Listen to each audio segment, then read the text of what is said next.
A public adjuster, hypothetical, a public adjuster has been doing pretty good for themselves. They just started a couple years ago. They're averaging anywhere from 2 to 5 residential claims a month. They're doing great. They encounter their first commercial claim. Should they not handle that commercial claim exactly the way that they've been handling their residential claims? So yes and no. First of all, they need to understand that commercial claims are vastly different. The policies are different. There are a lot of pitfalls and traps in commercial policies that we don't necessarily see in the typical homeowner's policy.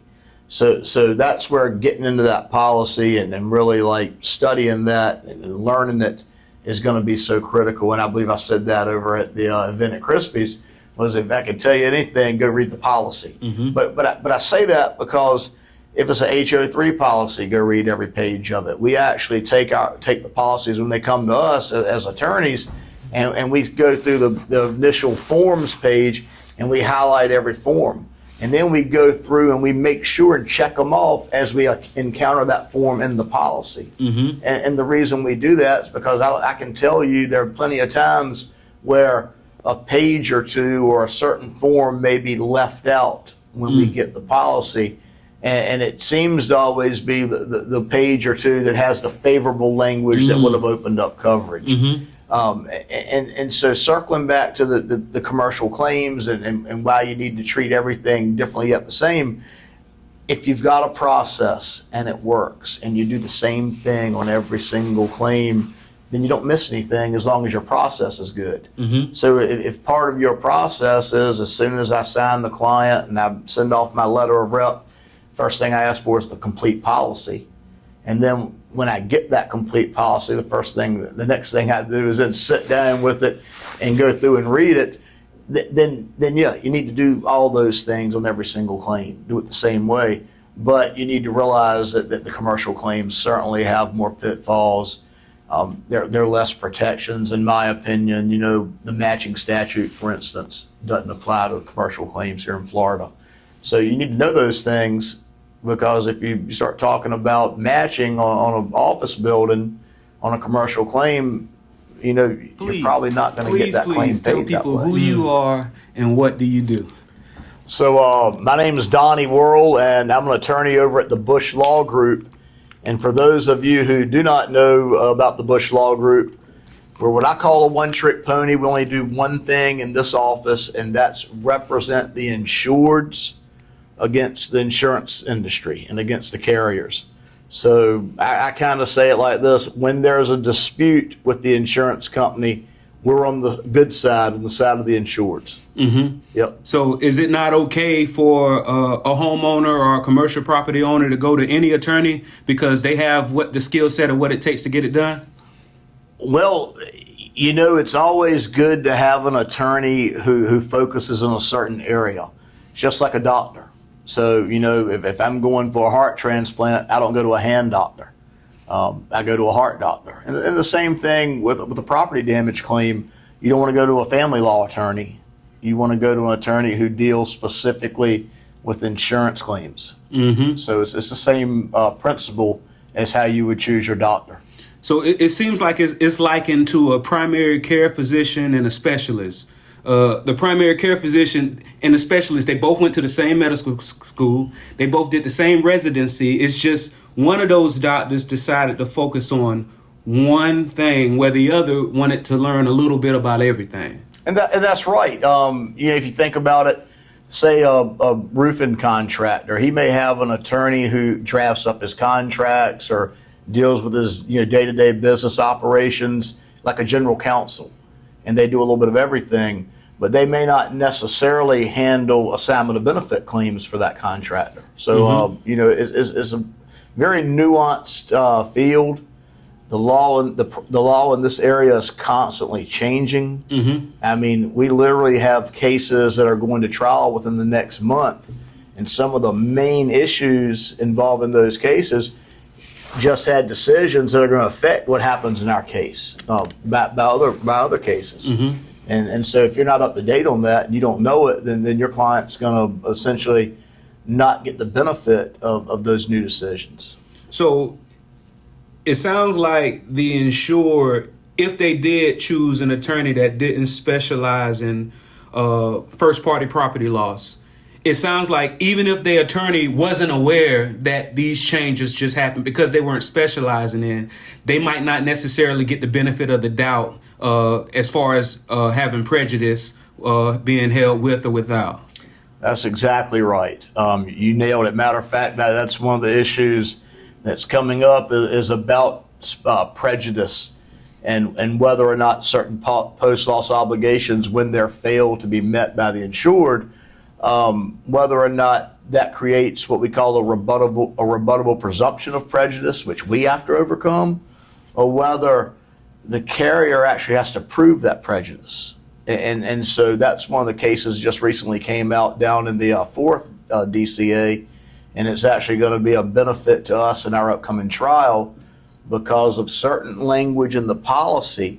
What the courts have said is that because the carriers put the prejudicial language in the policy, they're now going to have to overcome or prove that prejudice. And so that'll be extremely helpful, where had that case law not have came out back in April, we would be the ones having to overcome that presumption that they were prejudiced.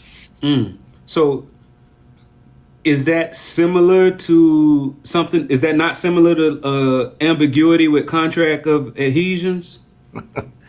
So it's similar, but in this case, we've got clear language in the policies, and I think the language actually first started appearing back in 2017 in the Florida HO3 policy.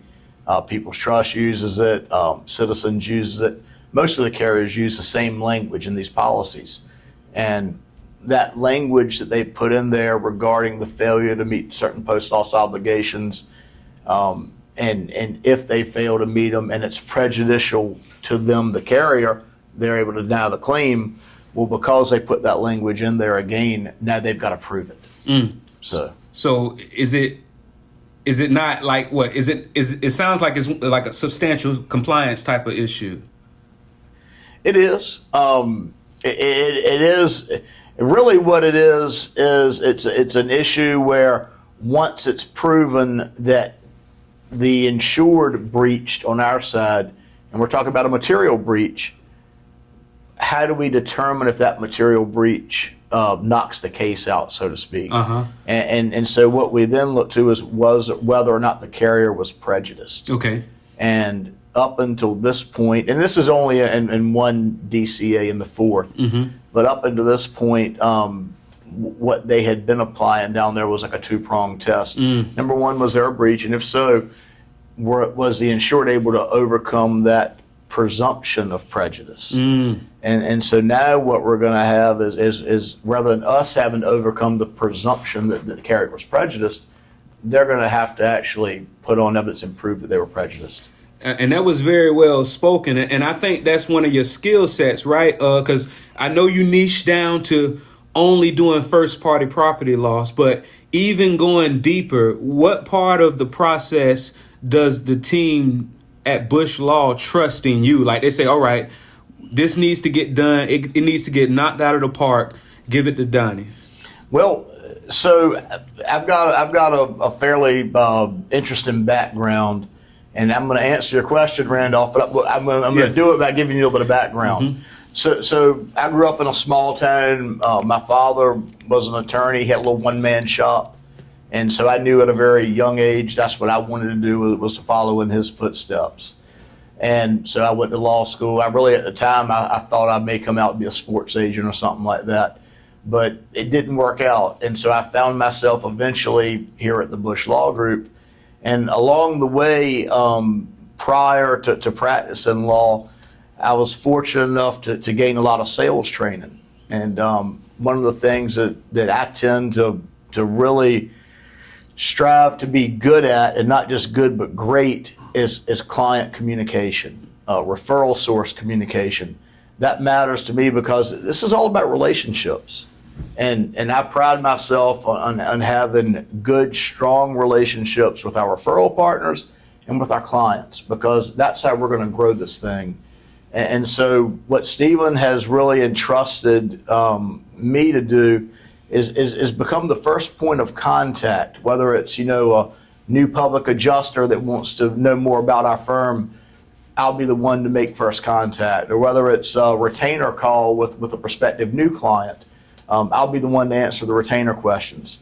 So no matter whether that file ends up on my desk or whether it ends up, with Todd or Al or Trey or Nicole, the bottom line is it's most likely going to come to me first. I'm going to take a look at it, and I'm going to be that first person that the insured gets to speak with here at Bush Law Group.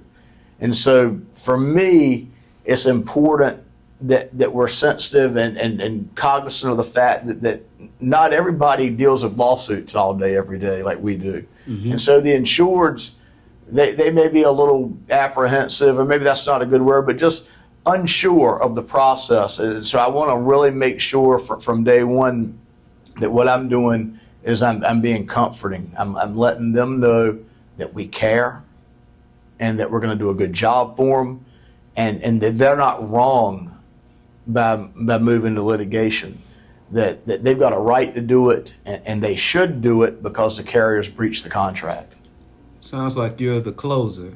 Well, I enjoy, again, making those relationships and making people feel at home here at the Bush Law Group, because, when they're with us and when they trust us with their case, it matters to me. We take it personal. We want to do a good job for our clients because we develop relationships with them, and that's what it's all about. Mm-hmm. Yeah, I recall, because I worked with several of your attorneys in the Bush Law, but I don't think you and I ever directly worked with each other. But I recall I was waiting in the waiting room one day, and you just came, sat down, and had a conversation, just to talk, because we seen each other in passing.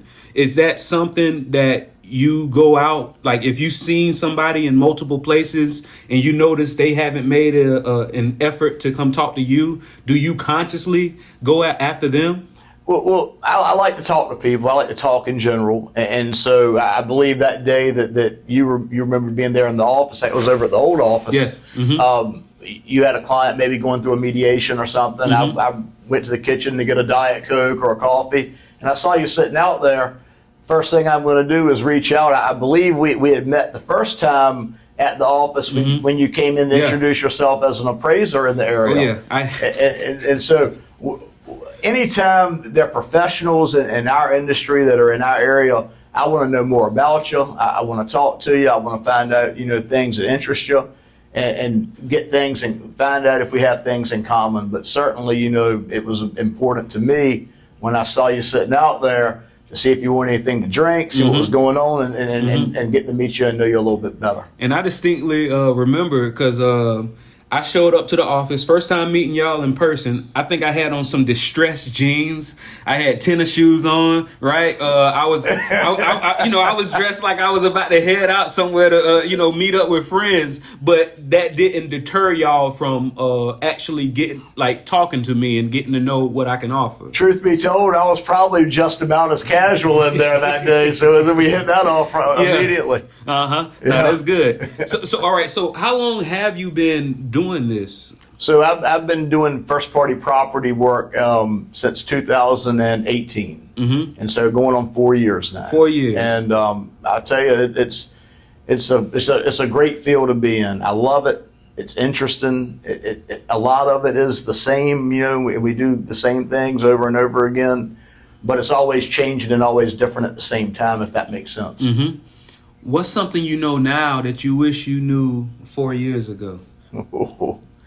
So with the experience, I think one of the big things that I've been able to gain, and I wish I'd have known it from day one, is to always look at things from a over top, look down on it from a wide angle lens, and remember the client's goal, because we've got clients and they've got goals.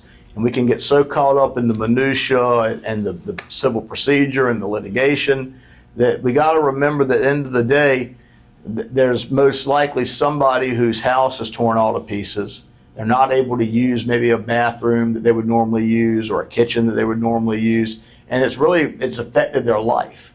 And they now cannot carry on day-to-day life the way they were prior to the loss.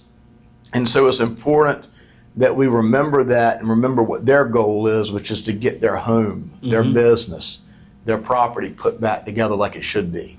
And so long as we're just taking that, view of being that's our goal to make sure that we meet their goals, that's the number one thing. So don't forget the human aspect. Don't forget the insured.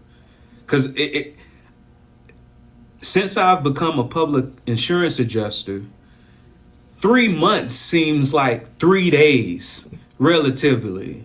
But sometimes I do forget that 3 months still feels like at least 3 actual months to the insured and then some based off of the stress that they're dealing with.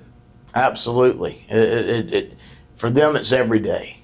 For us, it may be touching the file twice a week or once a week. For them, they're waking up and they don't have full use of their property every day. And so you're right. It's good to put that into perspective and think about it and put yourself in their shoes. Now, I've met multiple people that wanted to become a sports agent. And one of the things that they say deterred them was they found out that you probably had to be an attorney to be an agent, at least to have the best chance of being a reputable sports agent. You are an attorney. You could turn around based off your personality, be a sports agent, a good sports agent. What's the reason that you're still doing first party property loss? Well, I'm fortunate to have a wife, Laura, and then 2 kids, Margaret and Carter, and they're 9 and 6 respectively. And so right now, where I'm at in my life with my family, I'm able to spend way more time at home with them by showing up here at the office every day and working and doing what we need to do here. Whereas when you're working as a sports agent, a lot of times you're on the road traveling because you may be in Gainesville hoping to meet with a football player one day, and then you may be jumping cross country to go to the University of Utah where there's a basketball player you're trying to sign the next day. And then you're heading to one of your clients' training where they're working out in California during the off season because you got important business with them. And so the level of travel makes it very difficult to be in that field right now. If you did do it, which would have been your sport of preference? So back when I was in law school, I was fortunate enough to get an internship with Alvin Keel's management, who was a sports agency in Chesapeake, Virginia. And he did a lot of NFL at the time. Matter of fact, he was at that time, this is dating back to the early to mid 2000s, I want to say he was the youngest sports agent to sign a top 10 draft pick. And I think at that time it was a wide receiver from NC State. But I've been able to work in that field, and probably because of those connections, I've always enjoyed football. Oh yeah, professional or college? I like it all. I mean, if you're asking me who my favorite teams are, I go Jags, right? Duval. And then growing up in Virginia, I'm a Virginia Tech Hokie fan. So I follow college football and professional football regularly. Are there not any correlations to what you've seen a good team, a football team that takes it to the championship, to what y'all do here at Bush Law? Yeah, so teamwork's important. Here, at Bush Law Group, when we're getting a case ready for litigation, it's not just one attorney getting ready to go to trial. It's going to be a first chair or second chair. It's going to be a paralegal that works with me. It's going to be one of Todd's paralegals. We're all going to work together as a team because it takes a team to effectively take one of these to distance and get a verdict. So the teamwork is very important.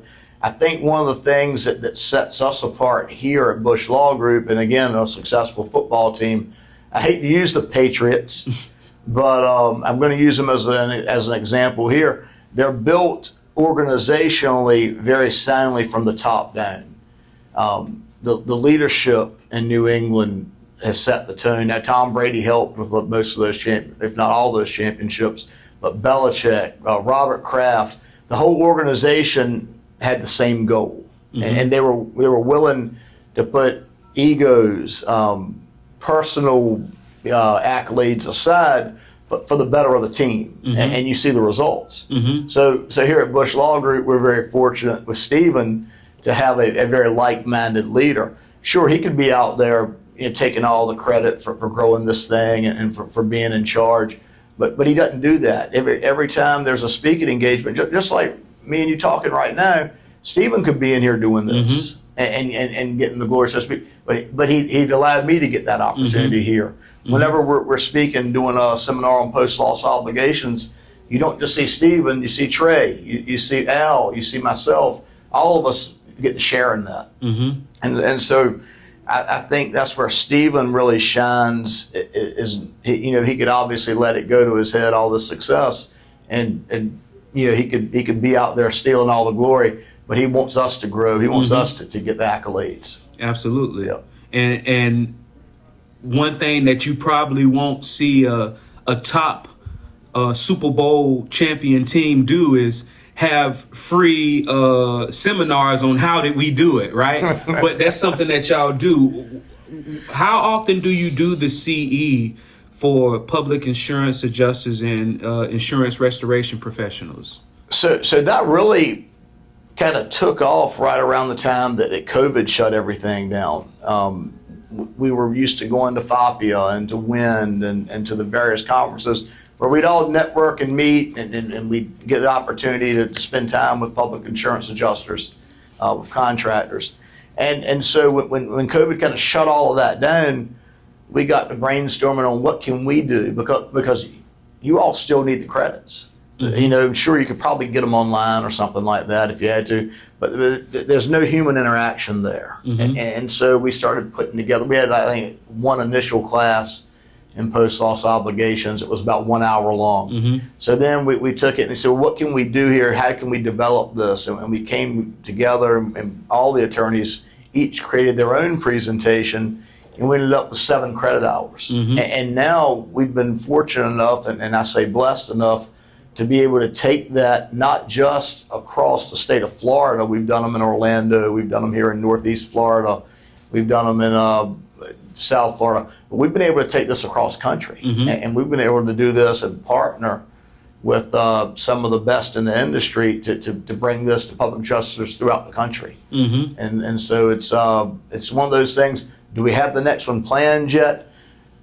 I can't really say, but what I can tell you is we'll do it as often as people want to hear it. Got it. And we're very thankful and gracious for the opportunity to be able to do it.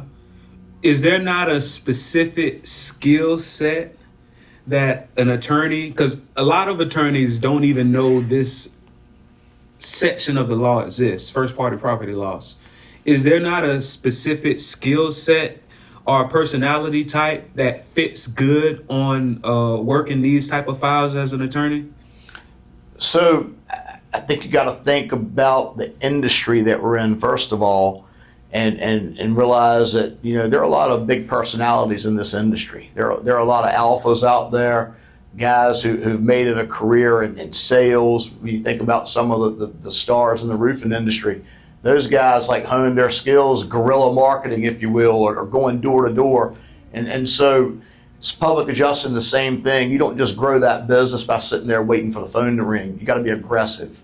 And so I think that's the same thing that they look for in an attorney, is somebody who's also going to be aggressive, who's not willing to roll up their sleeves and fight, but also has that ability to know when the best outcome may not be the most aggressive outcome. And so I think the skill set, somebody that's not afraid to talk to people, not afraid to be out in public, and not afraid to get aggressive and make sure that we do everything we can in our power to get the result that the insured needs. I've encountered several different attorneys to where they say I litigate. And then another one might say, I do the paperwork, the documents. Is there not a difference? So I think when you think about more of like a paper pusher type attorney, and there's certainly, I've got the utmost respect for attorneys who like to do nothing but research and to draft motions and to do that type of work, but because I don't like it. I personally don't enjoy it. I'd much rather be out in a courtroom, arguing in front of a judge, talking to a jury, being able to prove my side of the case. And so does it take a certain amount of paperwork and whatnot to properly litigate a case? You're right, it absolutely does. But then you also have to have that skill set of being able to effectively convey that verbally and argue those points in court. Got it. So how often do you encounter somebody that's good at both? Is that not a common thing? I think we all have strengths and weaknesses. And so in this firm, what I like about what Stephen's allowed us all to do, he plays to our strengths. And so we've got attorneys in here who can knock out a motion, and paralegals who can do it for that matter, and make all of us look like geniuses. And then we've also got attorneys in here who are very adept at public speaking, very adept at understanding exactly what words need to be used and using those very intentionally and methodically, whether it be asking the proper questions or whether it be just giving a good, strong, say, open argument or something like that. Got it. Yeah. Okay.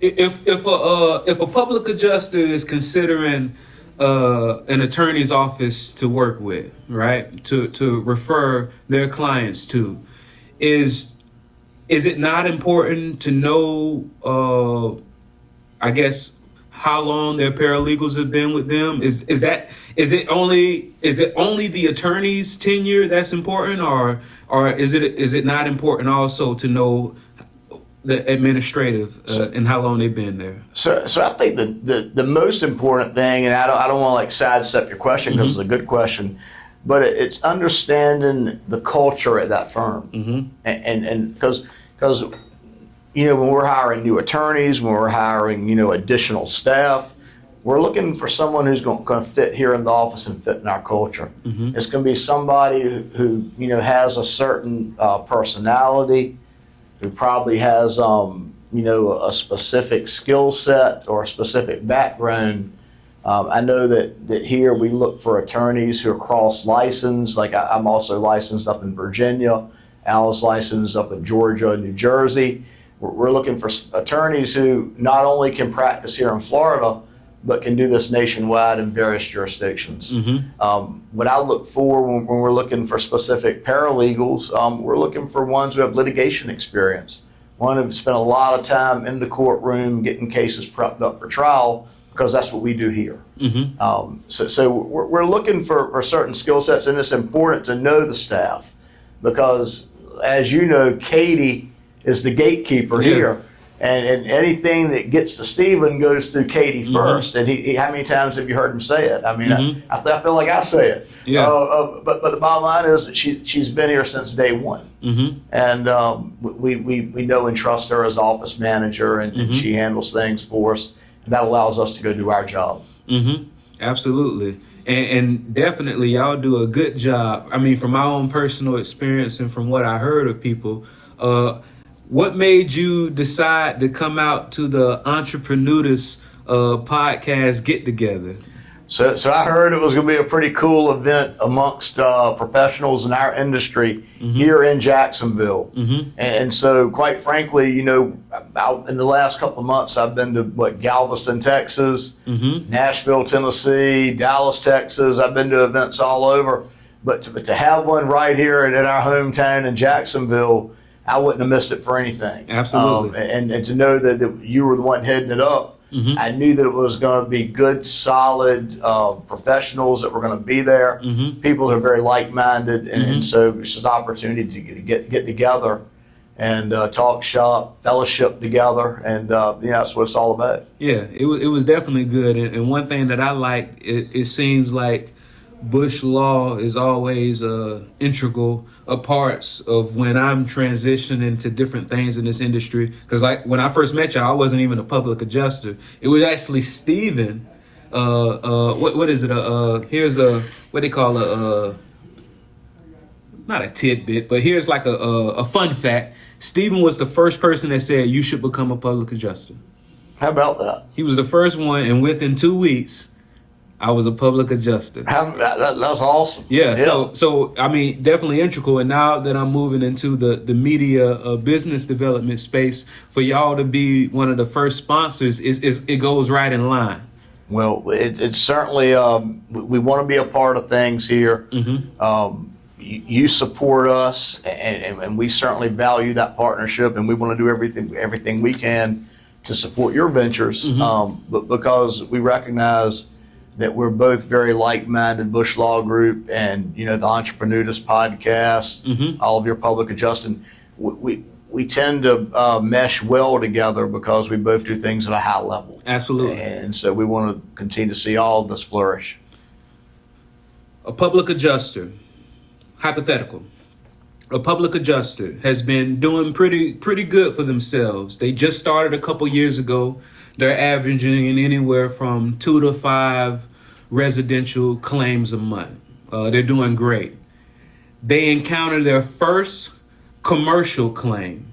Should they not handle that commercial claim exactly the way that they've been handling their residential claims? So yes, and first of all, they need to understand that commercial claims are vastly different. The policies are different. There are a lot of pitfalls and traps in commercial policies that we don't necessarily see in the typical homeowner's policy. So that's where getting into that policy and really like studying that and learning it is going to be so critical. And I believe I said that over at the event at Crispy's, was if I could tell you anything, go read the policy. Mm-hmm. But I say that because if it's an HO3 policy, go read every page of it. We actually take the policies when they come to us as attorneys, and we go through the initial forms page, and we highlight every form. And then we go through and we make sure and check them off as we encounter that form in the policy. Mm-hmm. And the reason we do that is because I can tell you there are plenty of times where a page or two or a certain form may be left out when we get the policy. And it seems to always be the page or two that has the favorable language that would have opened up coverage. Mm-hmm. And so circling back to the commercial claims and why you need to treat everything differently yet the same, if you've got a process and it works and you do the same thing on every single claim, then you don't miss anything as long as your process is good. Mm-hmm. So if part of your process is as soon as I sign the client and I send off my letter of rep, first thing I ask for is the complete policy. And then when I get that complete policy, the next thing I do is then sit down with it and go through and read it. Then yeah, you need to do all those things on every single claim. Do it the same way, but you need to realize that the commercial claims certainly have more pitfalls. There are less protections, in my opinion. The matching statute, for instance, doesn't apply to commercial claims here in Florida. So you need to know those things, because if you start talking about matching on an office building on a commercial claim, you're probably not going to get that claim paid that way. So is it not okay? Say the public adjuster is working the file. It may need to go to attorney, but it's not there yet. Is it not okay for a public insurance adjuster to reach out to Bush Law from day one as far as what they need to do? No, so absolutely. I mean, we welcome it, and it happens frequently where a public adjuster just may have a question or want to kind of bring us in on the front end to offer for us to provide support, and we're happy to do it. We want you to go take it and work it and get it paid. I hope that happens on every one of them. But if it doesn't happen, then the earlier we're involved, the earlier we're able to kind of help prepare the file and make sure that things aren't getting missed. Like, for instance, if we see a State Farm claim, and we know that the proof of loss must be submitted within 60 days of the date of loss. Well, let's say you sign the client 90 days after the date of loss. What's the first thing you need to do? Go work to get that proof of loss submitted as quick as possible, or let the carrier know that it's coming. Mm-hmm. You need to do something because we've already passed the deadline. Mm-hmm. We're already starting by not meeting post-loss obligations, and we hadn't even got out the gate yet. Mm-hmm. So little things like that we tend to pay attention to. It's always good if we can help on the front end and get things moving in the right direction. Mm-hmm. Got it. Yeah. So how does your family put up with all of the hours that it takes to do what you do? Well, I'm very fortunate that my wife's a real estate agent, Uh-huh. and so she understands the value and because of her job, of constantly being on the telephone. And so at times it's challenging, and we certainly have to be very intentional about carving out time for our family. That's one of the things I love about working here with Stephen, is that he recognizes that and he prioritizes family. And so we're able to take that time and make sure that we get the proper amount of family time to make sure that we're equally as productive here in the office, but not only that, but that our home life is productive as well. Do your children know what you do? They do and they don't. So they know that Dad's an attorney, and a lot of times they see like a commercial or a billboard, and they'll say, "Don't call Morgan and Morgan. You call Bush Longer." No, sorry, John. No. but yeah, they know what Dad does. Uh-huh. Yeah. How many kids do you have? I've got two. Two Yeah. boys, girls? I've got one of each, a 9-year-old daughter and a 6-year-old son who'll be 7 coming up in August. Does it not look like any of them have any of your those traits? I'll say this, they have very strong negotiating skills. And so sometimes that's for me, that's a gift and a curse, because they can wear me down. Yeah. Uh-huh. So did they pick it up from you or your wife? Because it's a lot of negotiating in real estate as well, right? Let's just say they come out honest. So all right. So what do y'all typically do? Like when y'all, all right, you're not handling the case, she's not selling the home, the kids don't have to go to school. What type of vacations do y'all like? So our vacations this summer have revolved around t-ball and softball. Mm-hmm. So our kids are in sports, and I'm fortunate enough to be able to help coach several different sports teams that my kids play on. Mm-hmm. And so my son, his t-ball team, they ended up winning the state championship. And so we traveled over to Ocala for that, and where he won the championship. And so that was one mini vacation. So it wasn't one of those everybody gets a trophy leagues? And now we play for keeps at Ponte Vedra. We definitely they learn at a young age that that it's a team game, but that there's a winner and a loser. Mm-hmm. And obviously the most important thing is that they end up loving the sport and they want to keep playing and grow up in it. But they keep score. So it sounds like your recreation is building those skill sets in your children. That positive competitive skill set. That's how you vacation. So that's part of it. I'll say this: I grew up an only child. My wife grew up an only child. Mm-hmm. So I had no idea what having 2 kids would be like. I was never in that dynamic growing up. Mm-hmm. What I found is that the competition exists at an early age. Mm-hmm. Just between siblings. Mm-hmm. And so we foster healthy competition, but at the end of the day, the number one thing is that we put God first, and that our family stays rooted, and that we make sure that we're doing what we hope God wants us to do. Absolutely. So do you see a finish line? Have you ever thought about, all right, I'm doing all of this for this? Have you ever wrote that down or actualized it? Yes, so we've got goals as a family and things that we want to do and accomplish, and so certainly there are short-term goals, within the next 5 years that we've written down, and then we've got goals for 15 and 20 years that we've certainly written down and worked towards. And so the big thing is that we, as a family, especially husband and wife, constantly communicate go back, look at where we're at on our goals, make sure what we're doing in our day-to-day lives align with our goals.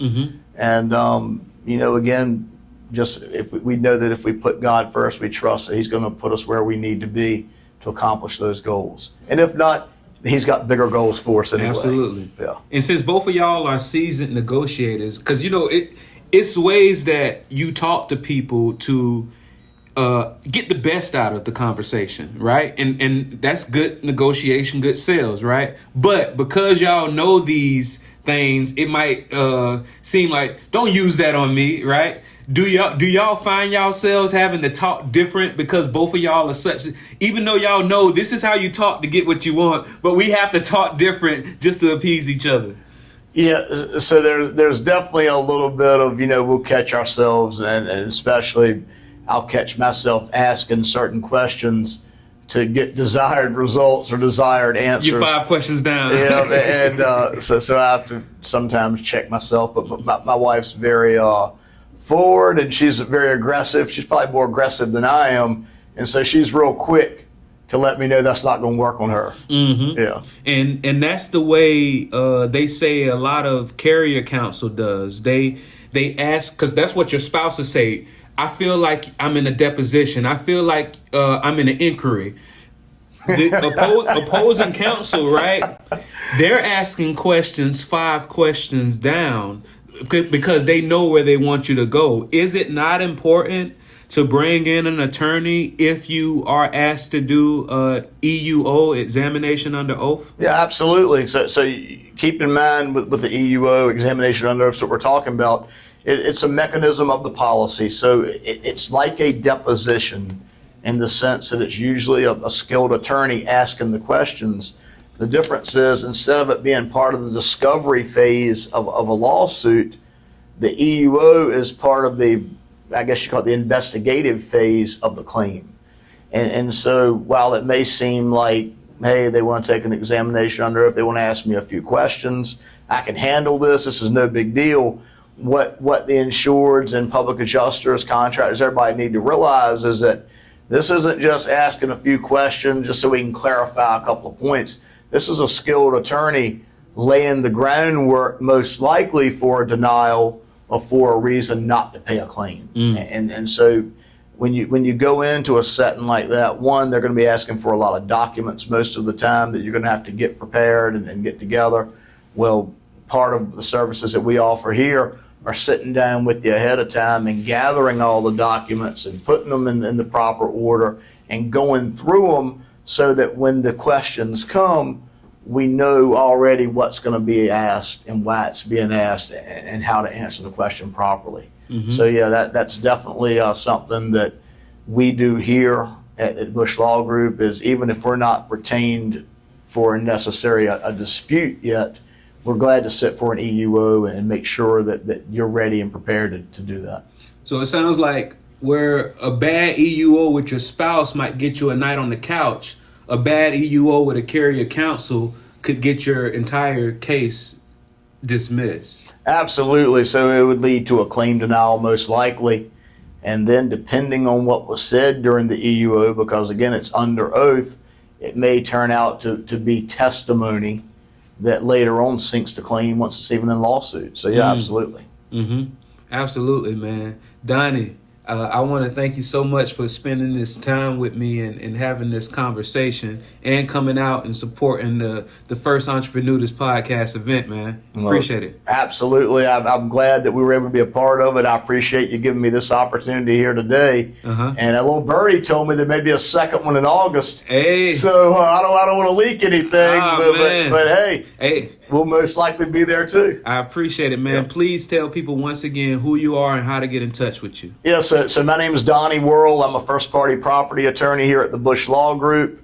You can reach me either by getting on the phone and calling the office here at 904-552-1006, or shooting me an email at Donnie, DONNIE, at bushlaw.com, or simply get on our website, www.bushlaw.com. Look us up, give me a call.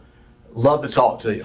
All right, and that was Donnie with Bush Law, and this is the Entrepreneurs Podcast, the place to hear real entrepreneurs and business owners bear it all. Your host, Randolph Love III.